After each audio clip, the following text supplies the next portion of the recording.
ఇప్పుడు ఒక పక్కన ఆకివీడు రామాలయం గురించి సవాళ్ళు, ప్రతి సవాళ్ళు జరుగుతున్నటువంటి నేపథ్యంలో, గతంలో ఒక జోసెఫ్ అనేటటువంటి వ్యక్తికి సంబంధించి అతను కన్వర్టెడ్ క్రిస్టియన్ అండి. నేను ఎస్సీ అన్నటువంటి పాయింట్ మీద చేస్తే, అతని సర్టిఫికెట్ రద్దు చేయడానికి రఘురామకృష్ణరాజు అప్లికేషన్ పెడితే, అతని సర్టిఫికెట్ రద్దు కాకుండా చూసుకునే బాధ్యత నాది అంటూ అప్పట్లో జడశ్రవణ్ సవాలు విసిరారట. ఇప్పుడు ఆహ్, అతని సర్టిఫికెట్ రద్దయ్యి 14 నెలలయిందట.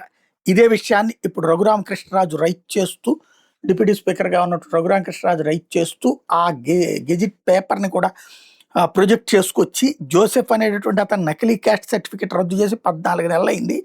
ఎలా రద్దు చేస్తారో చూస్తాను అంటూ ఇంతకుముందు మాట్లాడారు కదా! లేకపోతే మీడియా ముందుకు రానని కూడా చెప్పారు కదా! ఇంకెన్ని సంవత్సరాలు కావాలి ఈ జోసెఫ్‌ని మళ్ళీ ఎస్సీగా మార్చడానికి? అంతంగా అది దారుణం. ప్రజల్ని మభ్యపెట్టొద్దు. ఎవరైతే కన్వర్టెడ్ క్రిస్టియన్స్‌ని మీకేం పోదు, మీకు సంబంధించి ఎస్సీ సర్టిఫికెట్ ఎక్కడికి పోదని చెప్పేటటువంటి మోసం చెయ్యొద్దు అని చెప్తున్నారు.